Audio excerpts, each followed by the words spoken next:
Ini adalah sebuah peristiwa yang tak akan pernah bisa dilupakan dalam sejarah umat Islam, di mana peradabannya yang begitu kokoh dan lama seketika hancur hanya oleh sebuah bangsa. Bagaimana kisahnya dan bagaimana hancurnya peradaban Islam di tangan bangsa Mongol? Simak video ini sampai selesai, jangan lupa like dan subscribe.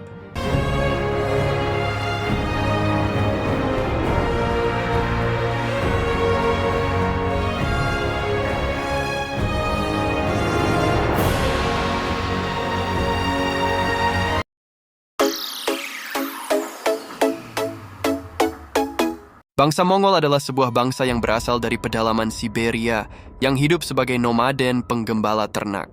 Mereka memiliki agama kuno yang disebut Samanisme yang mengajarkan mempersembahkan kurban untuk beberapa jenis hewan buas dan sangat mensucikan roh-roh nenek moyang. Mereka juga terkenal sebagai bangsa yang ganas, kejam, dan barbar yang tidak mengenal belas kasihan dan peradaban. Pada abad ke-13 Masehi, bangsa Mongol mulai mengembangkan kekuatan militer dan politik yang luar biasa di bawah kepemimpinan seorang pemimpin legendaris yang bernama Genghis Khan. Genghis Khan berhasil menyatukan suku-suku Mongol yang sebelumnya saling bermusuhan dan kemudian menaklukkan kabilah-kabilah Tartar lainnya yang hidup di sekitarnya. Dengan demikian, ia membentuk sebuah kekaisaran yang sangat besar dan luas, yang membentang dari Cina di timur sampai Eropa Timur di barat dan dari Rusia di utara sampai India di selatan. Kekaisaran Mongol adalah kekaisaran terbesar kedua dalam sejarah dunia, setelah Kekaisaran Inggris. Salah satu wilayah yang menjadi sasaran penaklukan bangsa Mongol adalah wilayah Islam, yang saat itu sedang mengalami kemunduran dan perpecahan. Negara-negara dan dinasti-dinasti Islam saling bersaing dan bertikai, sehingga melemahkan pertahanan dan persatuan mereka. Bangsa Mongol memanfaatkan keadaan ini untuk menyerang dan menghancurkan kota-kota dan pusat-pusat ilmu pengetahuan Islam seperti Baghdad, Bukhara, Samarkand, dan Aleppo. Mereka membunuh jutaan orang, membakar rumah-rumah, masjid-masjid, dan perpustakaan-perpustakaan dan merampas harta benda yang ada. Mereka juga tidak menghormati agama dan budaya Islam. Bahkan mereka seringkali menginjak-injak Al-Quran dan menggunakannya sebagai alas kaki. Puncak dari kehancuran peradaban Islam oleh bangsa Mongol adalah jatuhnya kota Baghdad pada tahun 1258 Masehi. Baghdad adalah ibu kota dari Kekhalifahan Abbasiyah yang merupakan pusat kebudayaan dan peradaban Islam yang sangat kaya dengan khazanah ilmu pengetahuan.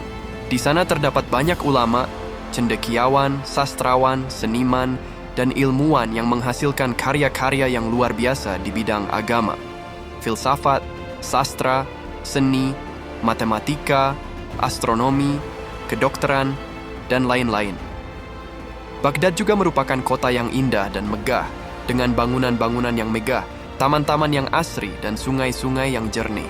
Namun semua itu berubah menjadi abu dan debu ketika pasukan Mongol yang dipimpin oleh Hulagu Khan yang merupakan cucu dari Genghis Khan mengepung dan menyerbu kota Baghdad. Mereka mengepung kota selama 13 hari dan kemudian menyerang dengan kekuatan penuh. Mereka berhasil menembus pertahanan kota dan memasuki kota dengan membantai siapa saja yang mereka temui. Khalifah Abbasiyah saat itu, Al-Mustasim Billah, ditangkap dan dibunuh dengan cara yang sangat kejam. Ia diseret dengan tali di lehernya dan dimasukkan ke dalam sebuah karung yang berisi emas, perak, dan permata, dan kemudian digilas dengan kuda hingga tulang belulangnya hancur.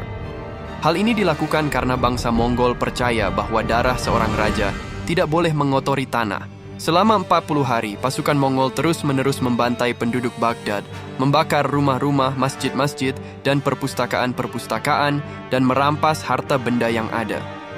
Mereka juga melemparkan buku-buku yang berisi ilmu pengetahuan ke Sungai Tigris yang mengalir di tengah kota. Sungai Tigris berubah warna menjadi hitam karena tinta dari buku-buku yang terendam di dalamnya. Sejarawan mencatat bahwa korban jiwa akibat penyerangan ini mencapai sekitar 1 juta orang, dan kota Baghdad hancur berantakan sehingga tidak ada satu batu pun yang tersisa. Ini adalah akhir dari Kekhalifahan Abbasiyah dan juga akhir dari zaman keemasan Islam. Hancurnya peradaban Islam oleh bangsa Mongol adalah sebuah peristiwa yang sangat tragis dan menyedihkan, yang menunjukkan betapa kejam dan biadabnya bangsa Mongol dan betapa lemah dan terpecahnya bangsa Islam. Namun, di balik kegelapan ini, ada juga cahaya harapan yang muncul. Ternyata, tidak semua wilayah Islam jatuh ke tangan bangsa Mongol.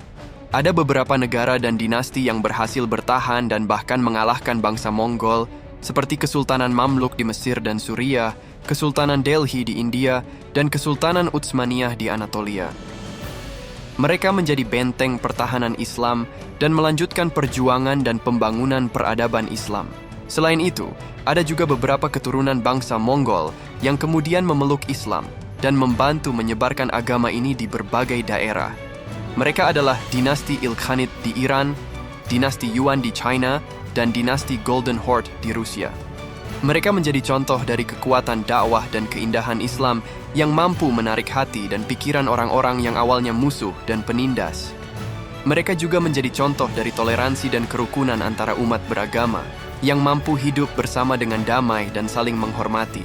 Jadi, hancurnya peradaban Islam oleh bangsa Mongol adalah sebuah peristiwa yang memiliki dampak yang sangat besar bagi perkembangan Islam dan dunia. Dari peristiwa ini, kita bisa belajar banyak hal, seperti pentingnya persatuan dan solidaritas umat Islam, pentingnya menjaga dan mengembangkan ilmu pengetahuan dan peradaban, pentingnya berjuang dan berdakwah di jalan Allah, dan pentingnya bersikap toleran dan damai dengan sesama manusia. Semoga kita bisa mengambil hikmah dan pelajaran dari sejarah ini, dan semoga kita bisa menjadi umat yang lebih baik dan lebih kuat.